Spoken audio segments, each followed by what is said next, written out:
சாமி வந்ததையா, இது எந்தெந்த சாமி தந்ததையா, எத்தனை பாட்ட சொன்னதையா, அத சுத்துற பூமி கண்டதையா, அடிச்சு வீசும் காத்துலையும் அந்த தகப்பனாச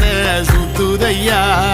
பிடிச்சு பூக்கும் விதையிலும் ஒரு வம்சத்து கதையே உள்ளதையா, 100 தலைமுறை சேர்ந்து செதுக்குன ஈர நலம் இது பாறையா, வாழும் வரையிலும் நீயும் விதைக்கிற கடமை இருக்கு கேளையா, கோடி விளக்காயேந்தி கிடந்த வீடும் இருண்டது ஏனையா.